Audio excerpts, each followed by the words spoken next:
Welcome to this.podcast. I'm your friendly host, Jay, joined by my friends. We got Co. Man, what we talking about? And we got Uncle Damo. Hi, my name is Uncle Damo. You can follow us or you can find us at linktree/this.podcast, and we'll meet you where you're at. We got Apple, Spotify, video on YouTube, you name it, we got you. Shout out to the incredible Lawrence and Larimer. You can go to lawrenceandlarimer.com and get your latest drip. Remember, it is a lifestyle. Or you could go to 3225 East Colfax Avenue and you can go in the store and shop. As you can see, today we are not at L&L. Today is very special because this is all about Park Hill today. It's all about Park Hill. And you can see that we're in the barbershop. And when we talk about a barbershop, this is where it starts for the Black culture. This is where this is a sanctum. We get to talk about things that we like. Right. This is where we come for peace, enjoyment, to be with family, you name it. And we're here at the Hillside Barbers barbershop off of 2847 Fairfax. And they've been a staple in the community for 22 years. I had to do a second take because Shawn checked me. That's right.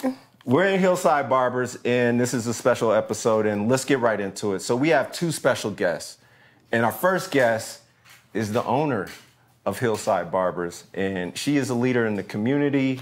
She's a person we go to express our feelings, to share stories with, right, to laugh with, right, to cry with. Right. And she is the godmother of Park Hill. Let's give a warm welcome for Shawn Harrell. Thank you, Jay. Yeah. Thank you, Jay. And our second guest. You not done? Yeah, we excited about him. Where's too. the Rocky music? I want that to be. Special. We got my man, Rodney Billups. And most of y'all know him, but this guy, also a leader in the community, has played basketball and balled at the highest levels. And now come on, man. He's humble too, y'all. He's humble too. Ball at every level. There you go. Every level. Skyland. There you go. Skyland, Division I, high school, overseas, you name it. But the best place was in back of Jermaine's house on that one-car garage in the alley. Baby, on Ivanhoe. On Ivanhoe. Oh, you know we used to have our battles out in Grape Street in the backyard. You know what I mean? Yes, we did. That was more like 4th, 5th, 6th grade though, on Grape Street. Yeah. But now he's also coaching at the highest levels, and he's on the Portland Trailblazers staff. Let's give a shout out to Rodney Billups. Glad to have both of y'all on the show. Long time in the making. Long time. Do you want to tell the story, Co, of like how long it took him to get on the show? Oh, I mean, it's about... Don't put a lot on it, though. About 9. It's about 9 Don't put a months, lot on it. About 9 months. Really? Like 9 months. Like 9? About 9, man. Easy. Like 9. Like 1, 2, 3. About 10 months. I'm gonna tell him how it happened. I gotta tell him. So tell him, yeah. Man, so it's crazy because shout out to Cardell. James and I was shout out to Cardeezy. James and I went over to the store because he was going to be on the show. So James and I kind of wanted to connect with him to kind of talk about being on the show and just kind of get some of his background so we can be prepared for his interview. And then we Cardell, I got to put you out there. In true Cardell fashion, the store was closed. That's it. At 3 o'clock. Remember when we pulled out? I was like, yo. So James and I kind of walked around the corner and we looked at Shawn's shop and I said, damn, Fairfax has changed, man. And I'm looking right at Shawn's shop and I'm like, it'd be a dope conversation, man, if we had a show right at Shawn's shop in June at dusk outside. Call Shawn up. Shawn's like, for one, Shawn is downplaying herself. I'm like, yo, Shawn. In true Shawn fashion. True Shawn fashion. This is how the neighborhood sees you. This is how I see you. We had a guy on the show who referenced you by name specifically. and we want to highlight you. Oh, Courtney, I want to do it, but I don't know. And she was like, how did I say it? Like, say it in my voice. How did I say it? she was like, Courtney, you know, it ain't even like that. Shawn, you the godmother. No, they be trying to tell me that, but I don't believe it though. And I'm like, nah, you the godmother of Park Hill. She was like, man, call Stig and let's put it together. And now we here. That's where we're at. That's where we're at. That's where we're at. So let's get into it because, you know, what Ko is alluding to is that Park Hill has changed a lot for us, right? Like, cause 90s, 80s, like it looks different what it does today, especially on this block in particular. But the cool thing is that you are that piece of that old Park Hill, and now you're part of the new Park Hill, right? So to talk a little bit just about your history, let's go back to what made you want to get into cutting hair and just wanted to be, a barber. Like, what was it? So I never wanted to be a barber. My mom just couldn't afford to get like my brother's haircut, and we were close. And so I started cutting his hair with like material scissors. So back then the shags were in. Those orange shears? Like they weren't orange, they were silver, but they were like those. Got it. So, you know, I started cutting his hair like that, like with the shags. So he went to school, and I mean, I really fucked him up. Like I fucked him up. He thought, but I hyped it up. I was like, that's sweet. You look good. You look good. Yeah. So I went to school, and like, he went to school. He bought 3 little dudes back home, and he was like, says, can you cut their, he used to call me sister. Sister, can you cut their hair? And I was like, I don't know. Like, and their hair was like not as good as my brother. You know what I'm saying? Okay, just say So when I cut their hair with those scissors, it looked better than my brother's. He had like a little softer hair. You know what I mean? Yeah. Their hair was more spongy. So that's how it started. You know, I cut him. I got on. I was fucking him. I was fucking the whole neighborhood up. I thought, they thought I was sweet. You know what I'm saying? So I just rocked with it. Hey, you were delivering bowl cuts on demand. Oh man, I had. You get a bowl cut. You get a bowl cut. You get a bowl cut. I had dips and all kind of stuff, but you know, so my aunt, I stayed across the street from my great aunt, and she seen something in me. I just did it because, you know, my brother needed his haircut, but she had a beauty shop in her basement. So she would book, if she had appointments, she would book me. And at the time, I'm 12, so I'm trying to play. And she's like, you got an appointment. And I'm like, I'm about to play football in the street. Like, I'm playing. You know, I'm trying to double dutch, I'm trying to do you it over here all. washing hair. I ain't double dutch. I ain't do a lot of double dutching. Okay. Right? I did a lot of other stuff. No, but for real, I was a tomboy. Yeah, you know what I'm saying? So, but no, she would book my appointments, and I would be so mad. I would go over there and I would tell my grandma, like, why do you let her come over here and come down these stairs and wake me up on Saturdays? Like, I'm up at like 8, 9 o'clock cutting hair when kids are sleeping. I'm a kid. Yeah. But she taught me a lot. Like, she taught me how, like, I still wake up early. Like, even if I don't get out of the bed, my body wakes up. You know what I'm saying? And she would always tell me, like, nothing, like, business happens between 6 and 9. So everything after that is pretty much bullshit. Damn. You know what I mean? Like, if you're not moving around early in the morning getting things done, your day is shot, pretty much. So I didn't understand it and then that turned into high school, and, you know, I would cut, like, the whole basketball teams, you know, hair, like, before games, and, you know, that has just turned into that. And it was crazy because it came so natural after a while. Like, I would ask you know, people would ask me, well, how much I owe you? And I'd be like, whatever you want to give me. So my aunt, she was like, she caught me saying that one day. She pulled me to the side. She said, Pooh, like, I better not ever catch you telling somebody, whatever your prices are, that's your price, you know? And so I didn't know because I'd never been in a barbershop. So she made me write at the time, I don't know, y'all too young. Like a price list? Y'all too young. But there was a lady in the neighborhood that worked at House of Hair, and her name was Pam Green. And so she was like the hot barber. Pam used to come out here. No, I know Pam was cold. Yeah. Pam was And cold. who else was in there? Bo? Bo Nam was in there, Bo but was in Pam, there. the I had whole Pam. room Yep, absolutely. would be waiting on Pam. Yep. Absolutely. So my aunt told me to go to a barbershop, write down their prices, you know, and so I rode my bike all the way up to Kearney. I went in, and I'm just watching, and she's on the phone, she's eating tater chips, she's yelling across it. Yeah, like she Potato chips or tater chips.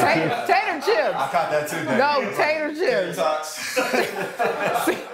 So she's doing all this, and I'm just like tripping. So I look at the price, I write all the price down, I ride my bike back to my aunt's. And she said, well, if she charges 10, you charge 5. If she charges this, you charge this. And so Blue magic. That's what that is right there. Not according. Hey, Rodney. Hey, not according to this, because it's $5 extra if you got blue magic in your hair. So, Well, she had to work her way up to that, you know what I mean? Right. And so that was a journey. But when it's crazy when I went to school and then I got to a shop, I'm cutting and it's like everybody's waiting on me now, you know?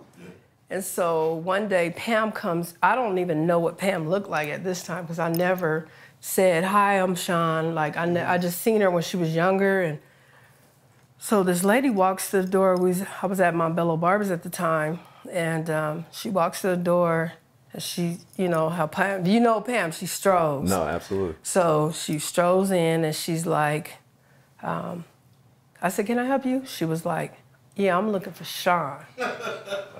So I'm like, I'm Shawn. She was like, Shawn, I'm Pam. You know what I mean? And I'm like, well, damn, you know what I'm saying? The Pam? Yeah. She was like, yeah, the Pam. But it was a blessing to have her come and see me. Right. Even though she didn't know I seen her. So that's when I knew, all right, I could do this. Yeah. I could do this. She was coming to see the work, like see the comp. Yeah, for sure. But you know, who's the competition? Yeah. And that's crazy because I would sit at George and I would look at haircuts and I'd be like, Pam did that. And I'd be like, who cut your hair? And they'd be like, Pam. But at the time, I didn't have the tools that professionals had. So I was just kind of using my little walls and my little comb over scissors techniques and stuff like that. But yeah, that's how. But it was, you know, getting into that world as a woman is tough. Yeah. You know?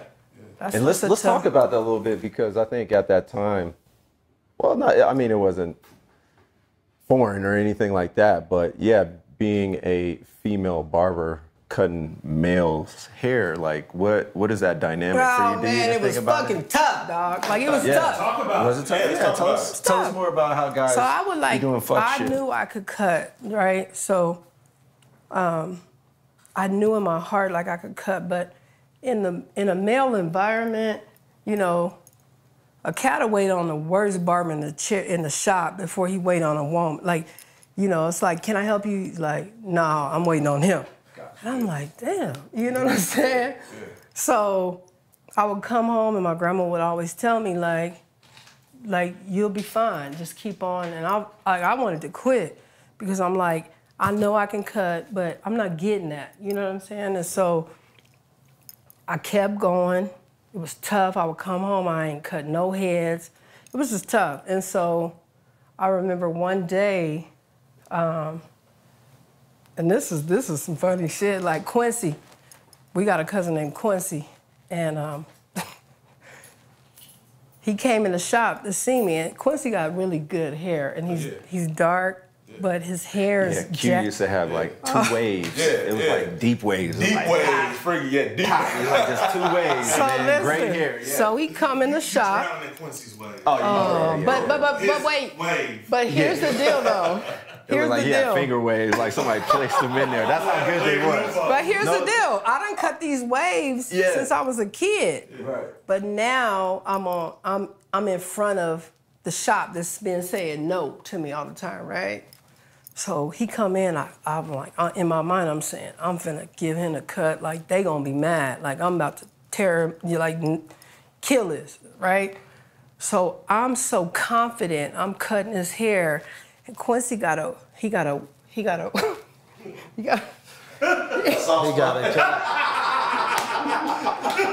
cowlick right here in the front of his head, and I forgot.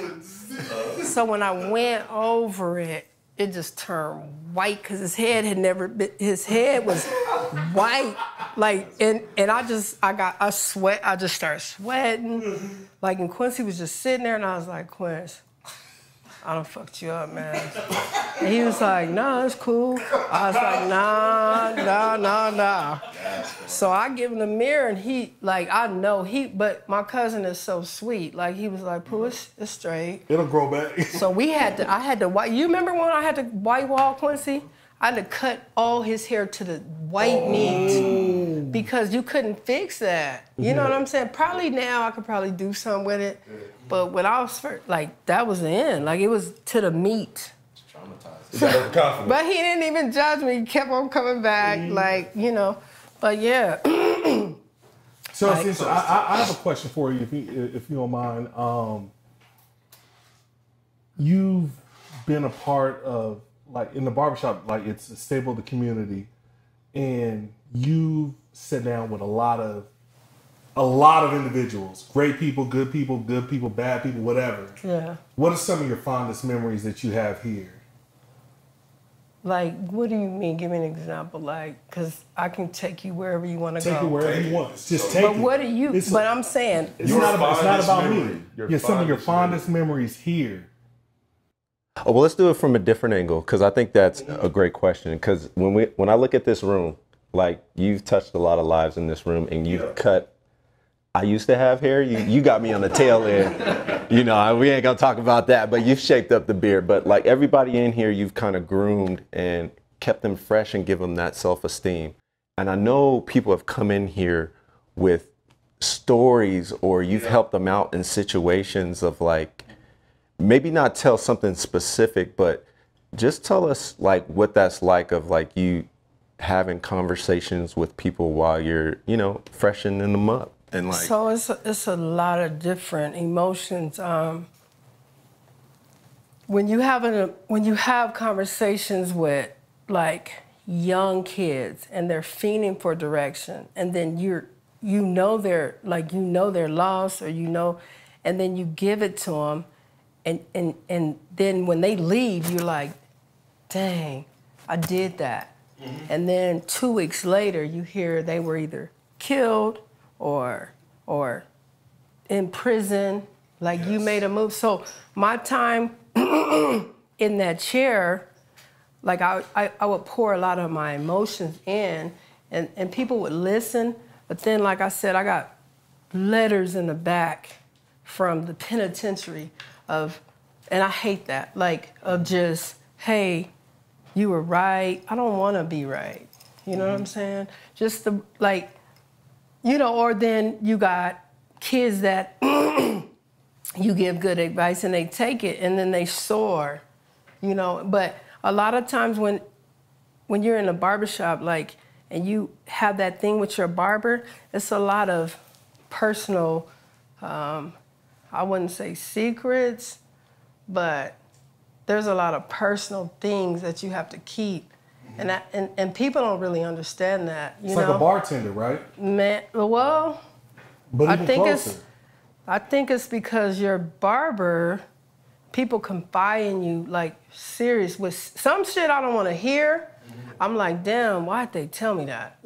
And some stuff I'm honored that they shared that with me. Yeah. How do you self-care? How do you self-care? Courtney, before we move on, let me address that, right? Because Shawn, I'm 39. Shawn started cutting my hair. I was probably 3 or 4, and like she started cutting my hair in the washroom downstairs in her grandma's house. And at that time, it was like Bobby Brown haircut. It was Gumby haircut. It was whatever we saw on TV Shawn would do. And from 3 until now, you come 35 years. You come to 35 plus years. Mm-hmm. You come to the barbershop in every moment of your life, right? Before a funeral, you got to get fresh. Before homecoming, you got to get fresh. Before the big game, you got to get. Shawn cut my hair the day of my wedding, 2 hours before. Like, the barbershop, like she's saying, is a sanctuary, but it's also a place where you go and you share emotions with everybody without judgment. Like, now there's jokes and we can have some moments of joy and sadness, but it's a place where you go and you open your heart. And Shawn, like we crowned her the godmother of Park Hill because of that, because she's going to give it 100% real to you every single time, whether it hurts your feelings or helps your feelings. Yeah. And it's been like that for not just me, but for the entire community. Exactly. And Rodney, I love that you tapped into that, the positive part of the Black barbershop, right? And then you talk about the positivity that comes out of this. I don't know how many square feet it is. You know, let's call it. No, seriously, like real talk. It's like 1,000 square feet that people pack in here to be with. Like, I'm sure it gets loud, it gets fun, it gets sad. Like, there's a ton of emotions that come into it. And that's where I was talking about some of the most memorable moments. But Rodney tapped into it to say, like, I got one. Like Black Joy moments. I got one. I got one. Yeah, so just real quick. Just real quick. So, just kind of hearing you process things, Shawn. You know, you're a barber, but you're a mentor, you're a social worker, you're a therapist. It's tough. And like, let's look at the proximity of your shop. Like, you have like your own couch back there. You know what I mean? Like, it's literally sanctioned off. So when you say, there's some shit that said to me that like I kind of got to keep to myself. You know what I mean? That's a lot of pressure. It's pressure. And that's a lot of weight. So before, the question I want to ask you is, so are we talking about my question or your question? It was mine. Then Rodney said his piece. Then it's back to me. Then it's back to you, big boy. So with that being said, like, how do you decompress? You know what I mean? Because you are one person. Because you have a job where you just take in so much shit. Like, you take the good and the bad. You know what I mean? So for you to say, I got letters from prison. I got people's head that I cut and he died the next week. Like, that shit that social workers deal with, that shit that therapists deal with. And there is this thing called secondary trauma that you ultimately have to deal with, because sometimes we may feel that we operating, we're good. And the next thing you know, you're at home and have a panic attack. Listen, if you were born in the 70s, we all got trauma. Yeah, you goddamn right. Yeah, that's a fact. We all. Hey, Rodney's shaking his head. That boy was born in 1988. 83. I know that. But listen, I know that trauma because that trauma was taken out on us younger cousins. Go ahead, Shawn. But you know, that's real talk. Like, it's tough. Like, and so you asked me that. I don't have a perfect recipe on how to. I just been like, nobody has a perfect regiment, right? You just kind of like, this is gonna work. Let's try this. Like, let's try that. But what kind of did it for me is I lost my grandma earlier part of this year, and sometimes I felt like if I didn't do certain things, like things wouldn't happen. Like, the world, if I don't call this person back, they might hurt themselves. Or if they're asking me, hey, Shawn, what do you think about that? And I don't respond. So I always felt obligated to, but when she passed and I stepped away and I seen that things go on, whether you're present or not, now I learned how to pick. And I also know that it was like wearing on me. Like, I never, like, you know, like I'll be 50 in January, but that thing has taken a toll. I used to be able to multitask and over here and over there, but now, like, I take my time because I don't want to be like in a body that is like, or trapped in a, like your mind is just so gone. You know what I'm saying? Like, because you're all over the place and you can't even focus. Inside, you look, on the outside, you look just cool. You know what I mean? But inside, I'm trying to work so many things out for everybody. Yeah. You know what I mean? But I wasn't giving myself no time. And now, from 2022, like, people that know me, I'm not, like, I just live by the creed that whatever I'm saying, I'm not in charge for how you take it, right? I used to be like, dang, I don't want to say that. How can I say this? I just say it. Because people who really know me, they know where my heart, where it's coming from. It's not a dig. It's not to tear no one down. All I ever wanted to see was people win. You know what I'm saying? Like win. Like I don't have to get nothing. I'm not one. You know, some people have to, you know, receive something. To you know, I'm just gonna go. Like I go to. If you tell me, hey, I got a game here, I'm there. I'm gonna make it happen some kind of way. You know what I'm saying? But are you okay with taking time for Shawn? That's kind of what the question. Like I'm working on it. Like taking time for Shawn because you're taking on so much emotional baggage. Well, I'm in therapy. Okay, now we're talking.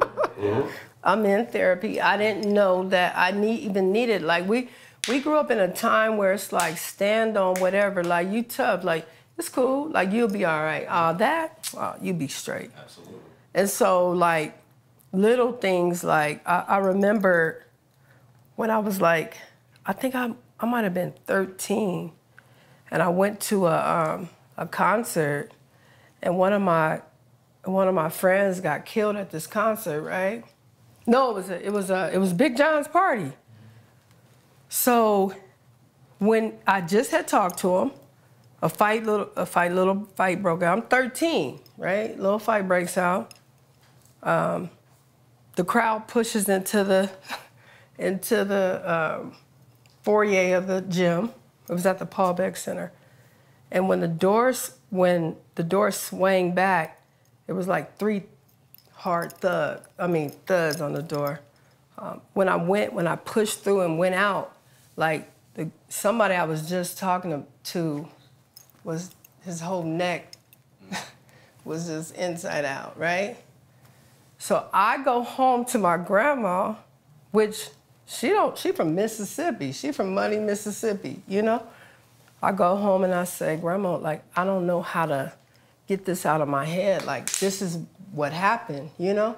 And she's just looking and she's just like, it'll be okay. Just pray about it. God'll take care of it. Which at 13, I'm saying, well, in the meanwhile, these visions, how I get that out? They're present. How do I get that out? So, like, my faith is super strong now, but at 13, it's like, how do you process that? Yeah. You know what I mean? Because that's traumatizing. So you just tuck it away, right? Nobody's saying, hey, you seen that?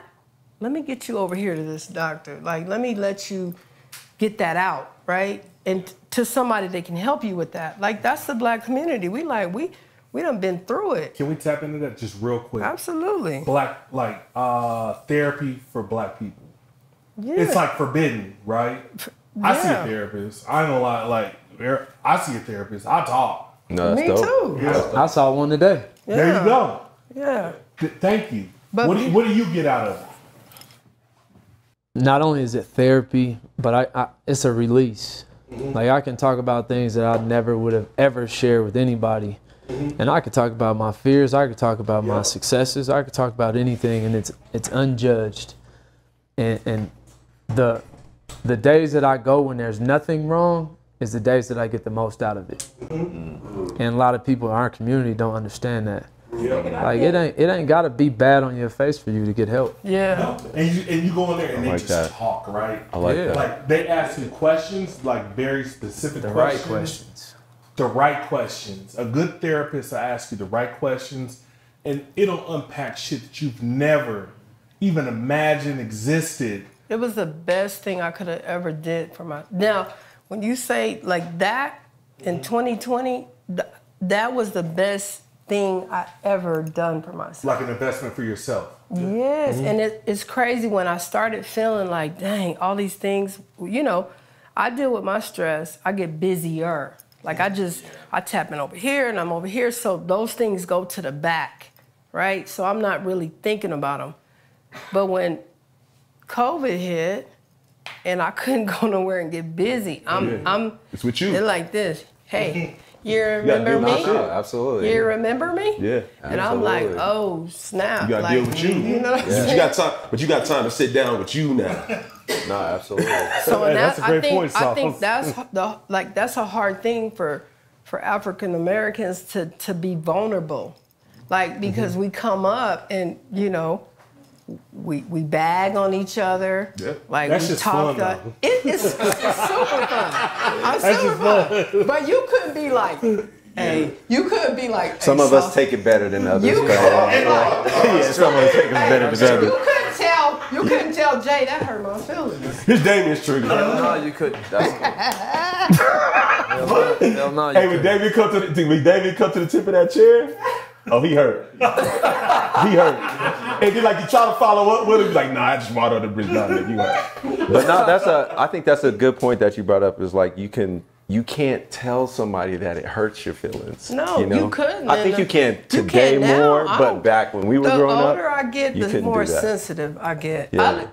In my 20s, I used to look at people and be like, what are they crying? What is she crying about? No, like, absolutely. What is crying gonna do? Because in my household, I never seen my grandmother cry, not one time.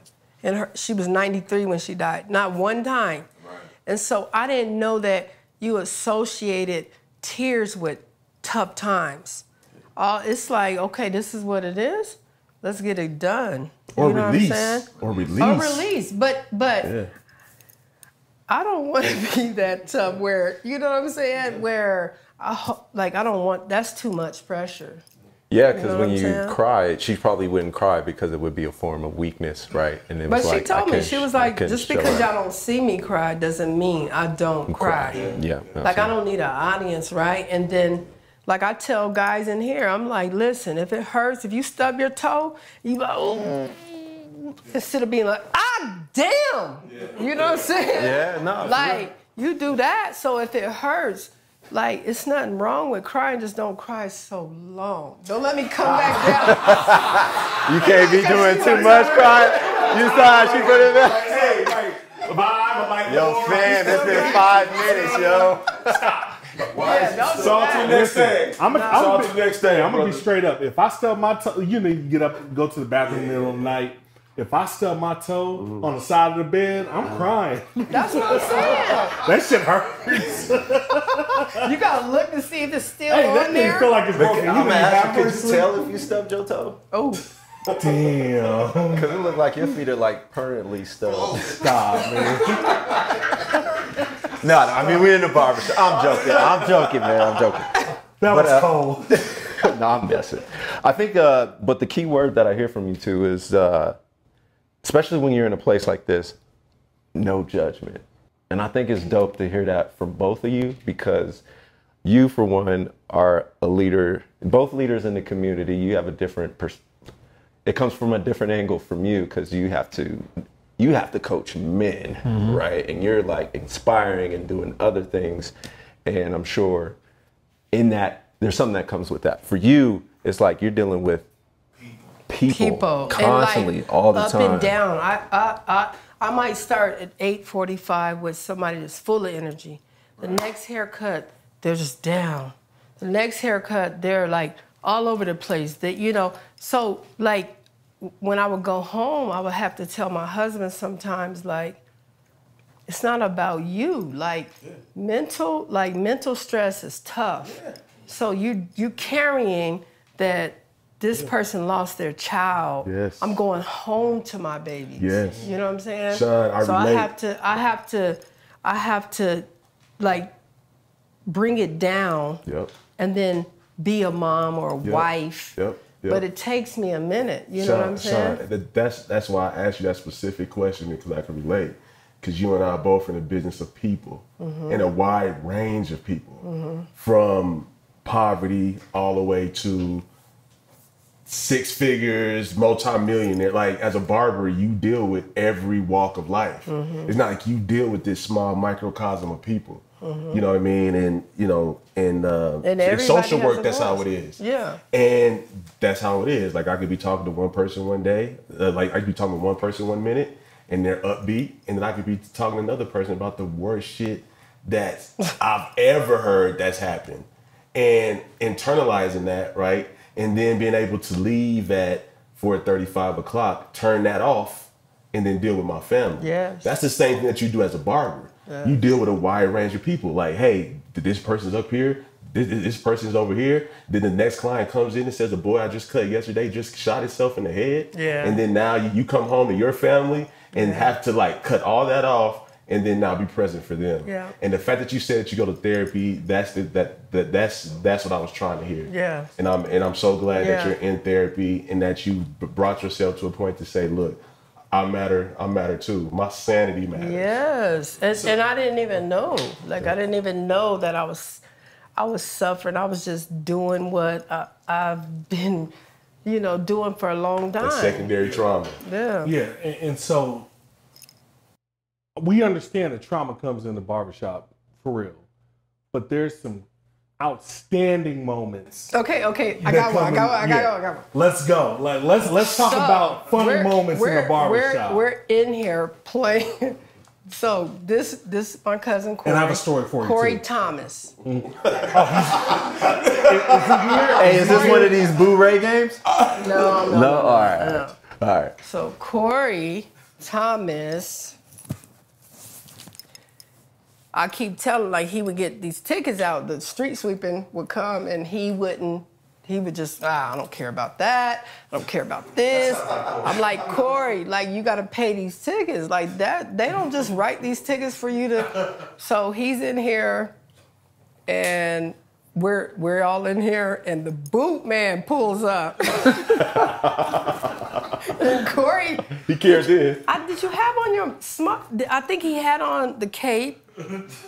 So I said, there go the boot man. So he sit up, he's like, So they pull up to his car. He walks out there and he's on his, you know, if you know Corey, if he's mad, he's on them toes.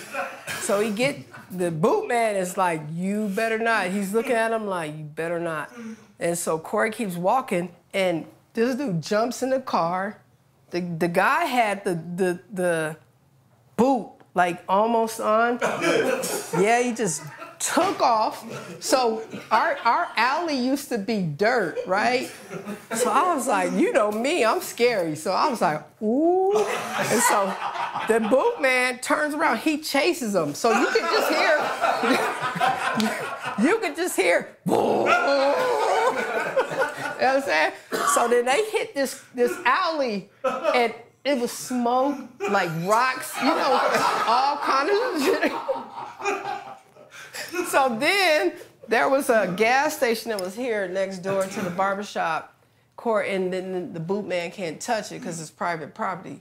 So then he bring the car back, and he's parking it up here. But I'm just saying, like, who goes through that? Like why? Just pay Corey had a high-speed chase with the boot man. High-speed chase with the boot man. With the boot man, dude. That sounds like Corey. That's silly. Hey, typical Corey Thomas. Man. Hey, you know, you were talking about Miss Pam. She used to come out here. Yeah. Equivalent to this barbershop. I was sitting like where Jay is. I was probably, let's just call it 10 years old. And I was sitting in a chair. I didn't feel so good. I was like, yeah, something kind of wrong with me. And, you know, it was like everybody sitting here. It was a full shop. I don't know what day of the week it is. Let's just call it a Saturday. And my stomach starts turning. I'm like, And I'm like, something's not right. And, I have my cape on. She's fading me up. And then not even 5 seconds, you know how your mouth gets watery? Because your stomach's hurting? Yeah, no, like almost like, your mouth watered for it, man. But I wasn't hungover. I was 10 years old. Okay. But, hey, projectile threw up all, like, where Jay is, everywhere. Projectile. Ugh. And then it was like one swoop. Blah. And I saw everybody's face. They were like, whoa! Get him away from me. So I was sitting in that chair. I go back here. Boom. I was back there about 2 hours. I said, I ain't coming out. Till everybody gets their haircut and y'all clean that shit up, I ain't coming out. And that was my story for Bo and Pam's I was seeing shop. some stuff. Like, I done had people pass out on me in the chair. Yeah. Really? Like, oh man, like their sugar, not knowing they're diabetic or something. Like I had a guy one time I was cutting him and I'm gossiping. I'm just like, his brother's sitting across. You over there gossiping. I'm gossiping. He gossiping too. So his brother was sitting across, and so I'm behind him and I'm talking to Jay, and then Jay he just started like leaning. So I grabbed his head and I put his head back. And then he ain't answering the question, you know what I'm saying? So I come around to him, I think Corey, I come around to the front of him and he's gone. So initially, like, I get scared because I'm thinking he died, right? Yeah. So he's just gone and he's not responding. And so I run to the back, and Deborah, the lady shop that I was working at, she was like, get him some orange juice. Go get him some orange juice. And sure enough, like we went and got him some orange juice and a cold towel. Yeah. And he came back around, but it was like, that was scary. That was like, it don't sound scary now, but it was scary when you it passed first out happened. in your chair. Yeah, absolutely. Hey, Rodney, what's some of your best memories here, man? I've had so many, man. It's like these chairs have changed, right? And I think I might have been 22 or 23, and it was a braider here, and my cousin Paul, and Corey, and Evan. So it was packed. It was packed. Shawn's in the back, and they just keep talking, and Exie leaves. Her name's Exie. Exie, one of the coldest braiders in Denver. Cold. Yeah. She leaves. Shout out to Exie. And a customer comes in, like, looking for Exie. And Corey, being Corey, he says, Exie's not here. She's going to collect her money from a hot dog eating contest. Yo, Exie still mad at Corey. This was like 15 years ago. Yo, man, I lost it, dog. And if anybody knows Exie, it's Sexy Exie. It's sexy, and she do her thing. But just like that type of moment, that type of joke, you get them every day. And it could be Exie, it could be me, it could be whoever. Anybody can get it. Anybody can get it. It was Exie's turn that day. So the bottom line is we all hate Corey. Everybody hates Hey, because Corey's the common denominator in every story. Yeah. Could Corey really cut hair though? He could. He could? All right, I give it to him. That boy was serving up all everything cuts. I did, he was my big cousin, but he followed everything I did. He wanted to be like, How old is Corey? Like 60? he's about 58. Okay, got it. Tell them about people hit their chin on the chair. Oh yeah, that's bad. This thing here. This ain't the one? No, whatever one. But people like that's a murder weapon right there. Like, have you ever seen somebody hit their shin? I saw it. Oh yeah, I've seen that plenty of times. But when you hit it and you pretend like it don't, like that's what I'm saying. You're like, all right then, y'all. yeah. Are you getting that car? You crying? No, you crying. You crying in the car. So Shawn, I think for me to kind of pivot a little bit is to kind of talk about Fairfax, right? And the changes that you've seen over the years, and you being a business owner, Black woman business owner here, right? Let's talk about that. Like, and maybe we can start like when A&A's was there. Oh, it was lovely. When I first came over on this block, though, it was bad. I'm just being honest. Paint the picture. Was it crackheads? Was they loitering in front of your shop? It was everything. Like, I couldn't even finish a haircut. We had a screen door, and I would tell, like, it's crazy. We had a screen door, and then we had a big door. So, like a house, a screen, and so you would hear the screen, you know what I'm saying? But, like, I would have to go outside and tell people, like, hey, y'all can't stand out here in front of the shop. Like, you're going to have to keep it moving, you know? And they would, like, you know, a lot of them were a little younger than me, but I knew they OGs. Yeah. So I didn't really get that scratch back, but it was like constant. I couldn't really even focus on because I would have to be like, hold on a second. Hey, y'all gotta keep it moving. You know what I'm saying? So I went through that. And in owning a business, like you feel like people should have, they should know better with certain stuff, right? You know better to shut my door. You know better to come in here with your pants sagging, talking reckless, you know. Certain things that you think, you know, my uncle had a club, and I would tell him too, like, Herm, like, I've been owning the business for a while, and I still gotta tell people the same thing. Pull your pants up. I don't have to tell them to shut my door no more. Because that thing shut on its own. Shut on its own. That's the one that paid me. That's just business, right? Like you think like people should know better and they don't. And it's crazy. Another memorable. So we had these two little boys. This lady had these two little boys. 3. The baby boy was like in private school, but both of his parents were like gang members, you know? And so the baby boy was real. He was in private school. He didn't want no action. But his 2 older brothers, wow, right? Yeah. They were young. So the mama was coming in here and she's crying to me and Evan about her son. She can't find her son from time to time. Like he's this and he's there and, you know. So probably like 2 months go by and he comes in here with her boyfriend, okay? And we ain't seen him in like about 1.5 years or something. So I'm feeling like we still got the same juice, you know? Evan's feeling like that too. So the kid comes in and it's a Saturday, it's packed. I'm in my room and I see the boy's pants and I'm like, oh no. I'm getting him, right? Yeah. So when he walked by my room to go to the bathroom, I was like, hey, baby. But I was going to catch him on the way out. Yeah. Well, I missed him, right? Next time I looked up, he was already back here sitting, right?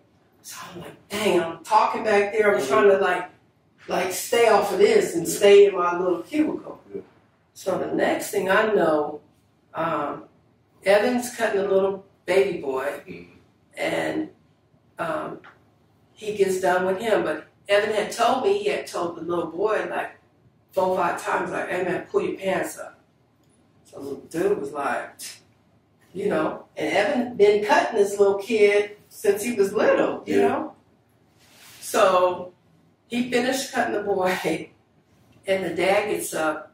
The kid gets up and he takes his hat off and he kind of pulls his pants and he sits in the chair, and Evan was like, hey man, I'm not cutting your hair. He was like, I don't cut disrespectful kids' hair. He was like, so he looks at Evan, and he was like, no, I'm serious. So then the kid storms out the door, right? So the dad gets up, the stepdad gets up, he comes over and he was like, how much y'all owe you? Big old dude. How much y'all owe you? So Evan's like, 10. His is free. You know what I'm saying? And so, yeah, that's when he stormed out, when he said, so he took off. So the man pays. He pays Evan, then they leave. So I got this kid, one of my little kids, Dom. The shop goes on. About 30 minutes later, this truck pull up in the middle of the street. Right? So the mama get out. She marching. She marching to the door. You know what I'm saying? So she come in and she's going. So when she's marching in, I'm not paying attention. Dom says, "Oh, Miss Shawn, that lady's here." That lady's here. So I look up and I see her and I was like, she a big chick. You know what I'm saying? Yeah. But I know this chick. Like, I've been having conversations. Like, I know her. Like, and never had no problems with her. But today, she come on in and she just off the top, fuck up, blah. She just going crazy, right? On Evan. Don't nobody tell my son nothing. He ain't got to pull his pants up. Whoa, whoa, whoa, whoa. She's just going crazy. So I come from around the thing and I'm like, hey, like, whoa, wait a minute. What is wrong? She was like, Shawn, like, he disrespected my son. So I said, like, how he disrespect him? And well, he telling my son to pull his pants up. Don't no motherfucker tell my son to do that. So I said, well, you know what? Now, like, you're disrespecting me, right? Right. And I got a problem with that. You and my, like, on the Saturdays, people like, you know what I'm saying? So she's like, you right. She was like, and I'm gonna leave, and I ain't never coming back, you know? So I walk her to the door.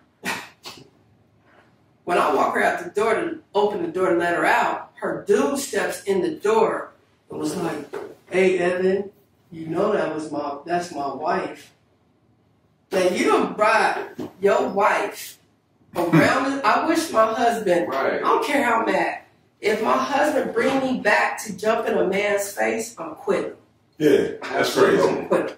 That's crazy. It was already dealt with. It was already dealt It was with. already dealt with when he paid and left. Absolutely. You drive her back for her dad. If Evan would have handled her like she was acting, It would have been a problem. you would have been, you know what I'm saying? But here's the deal on that. And I'm not bullshit. And this shit still bothers me.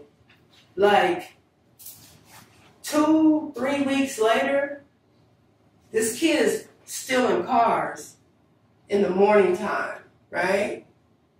People are puffing, right? Mm-hmm. And he's jumping in these cars and he's taking off, right? Well, he's the kid that hurt my feelings. Like, he gets caught stealing these cars. When he gets on a high-speed chase, police. Mm. And he goes down the street on Quebec, I think it's 36, somewhere in there. Well, you can't get to Quebec. There's a concrete barrier. Yep. But he hit the concrete barrier, killed himself. Mm. But it's like, I come from a place where anybody can tell your kid. And then if your kid come home and tell mama, Corey said blah, blah, I'm right with Corey. Yeah.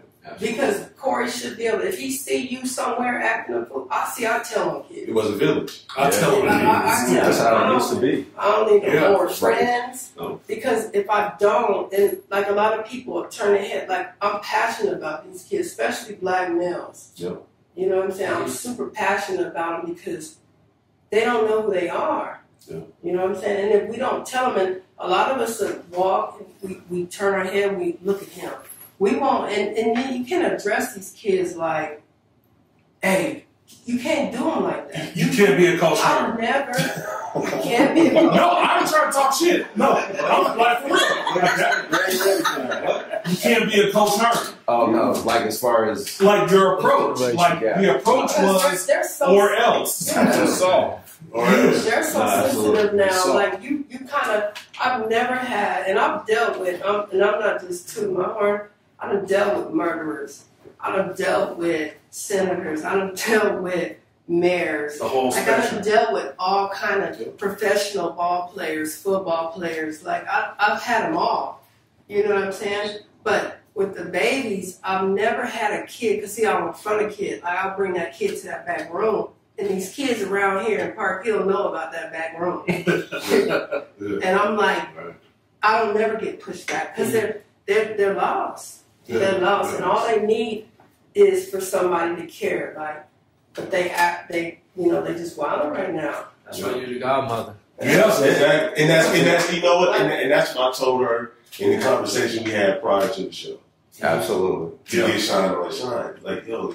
But the godmother, if you will, yes, like it hurts me when they listen here and they go out here and do something totally different because the word is not the same with everybody. Mm-hmm. You know, you got some people that be like, I ain't worried.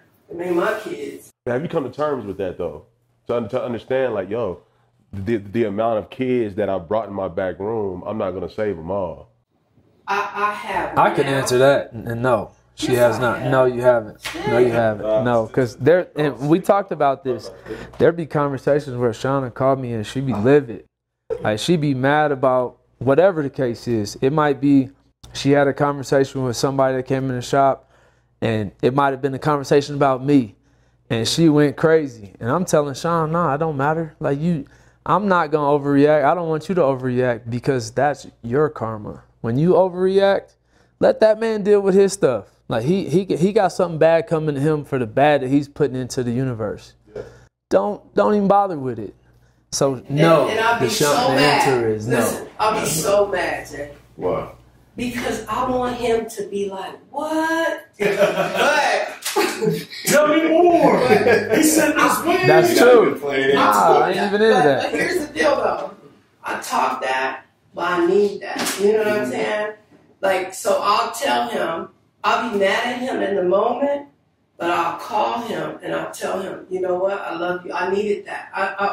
Like, it is as crazy as it sounds, like, I needed you to say that. I needed you to say, hey, Pooh, let that dude's karma be his karma. Hey, that's family. You know what I'm saying? And then I get off the phone and hang the phone up, and then I'll be like, that little nigga said the real shit. You can't kneel to him. Yeah, absolutely. Yeah, that's what you do. Yeah, that's what you do. Because it's not genuine love. They be like, they either gospel say, okay, let's go ahead and ride.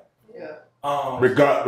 Regardless what's on the line. So real quick, because we're going to try to split this up into 2 segments. I just want to wrap this one up, and I'll let you get the last word. Go ahead. Just two questions. Just one. No, we'll wrap the it up. one in the final. Well, let's get the final one. Yeah. No, let's get the final one. The final one? Yeah, okay. Man. So, Shawn, great conversation. What y'all don't know is like Shawn was all nervous. She's like, "Where's the tequila? Where's the vodka? Where's the gin?" He told her to relax. Just relax. Hey, Shawn came up here spitting gems. Let me tell you about a gem that was the realest gem I heard in a. What? It's a real gem, right? So when we were little, Skyland had. It was the old Skyland. Y'all probably wouldn't know that. I do. That's when Coach Herman used to drive up in the driveway. The Cherokee parked right in front of the building. That's what Skyland. I know. Child's kitchen was over there. I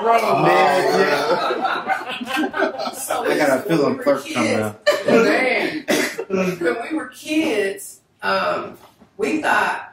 Everybody knows Levert. We thought Levert was our equal. You know, he was a whole grown man. Like we thought he was a kid. You know, we didn't disrespect him, but we played with Levert. So if y'all remember, Scotland, it had the little room like my room. It had the little mirror. I mean, you could see into the gym. So we would sit in that room, and we would wait for the older people to leave the gym, right? So we're sitting in there, and it's like me, it's like Chance, Reek, Quincy. I can't, it's just us, right? And so we kept slamming the door and locking it, right? And so actually it was Chauncey. I think it was Chauncey. I'm almost for sure because he was bad. Like, that does not surprise me. No. He's still bad. So he slammed the door, bam. So Levert would walk from that desk all the way down as slow as he could down the little hill. He would go in his pocket, slow, get the keys, open the door, right? And he would open the door and be like, leave the door open. Right? So we just like, we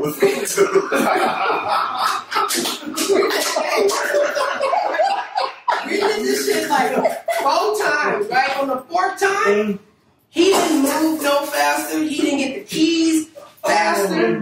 He just had the same cadence. Man, everything. Wasn't no quicker. Like, I just hold it, like nothing. He strolled down. That 4th time he got them keys, he opened that door. He opened it. He pushed those glasses up. He said, now. The moment he locked the door, the more I got the keys. Hey, how we doing this? We all laughing, but let me tell you this. Oh my God, yo. We that's a creeper. Like we live on that. Yeah. And that's like the more you shut the door on me. So when Charles started, like, I'm just using him as an example.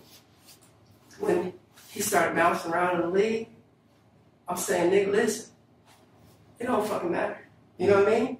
Because the moment they lock the door, the moment we got the key. Yeah, like I can only. I love that. You know what I mean? That's how we. I mean, at any time, like I said, I'll be 50. Them dudes is like 45. You don't look a day over 40.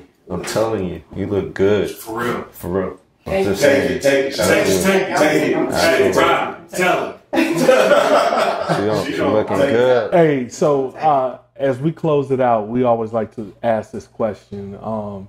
We hope like the conversation was great and you had a good time. Who's somebody you would recommend to come on the show? Right off the top, you're gonna hit me like that. Y'all had Michelle. Y'all snuck behind my back and got hurt. I'm gonna say Everett Moore. Tell us more about Everett. He's super dope. Like, Okay. Everett was, I seen him go from like he was from Chicago. You know, he was one of my customers. He didn't have really a lot. He was from the streets of Chicago. Real tough when he first came around, you know. I watched him and his wife go through all kind of stuff and build their stuff. Now, like, we've been friends for years, you know, like almost 27 to be exact. And he's awesome, dude. He turned his life around. He was like a vice lord in Chicago. Turned his life around. He's a detective, dinner detective here. He has his own business on the side. He's just a great dude. And it's crazy because, like, he's so, like, I might be cutting somebody's hair, and he'll be like, hey, I got them too next, right? So I'll cut their hair, and he's gone, you know? He's not sticking around for the, hey, like, thank you, you know? And so when I finish them, I'm like, hey, the guy that was in here, and they're just like, dang, you know? But that's what you do, like, that's how you should move in society. People shouldn't know what you're doing. Like, if you're doing it from the heart, you know, only you and I should know that, right? Hey, so thank you so much. Great conversation. Thank you for opening up your business to us. Absolutely. We really appreciate it. Dope conversation, and we're looking forward to volume 2. Part 2 coming right now. So we're gonna take a 5-minute break. Nobody go nowhere. Please stay. We're gonna focus on my man Stick here. So we got some more to come, more content.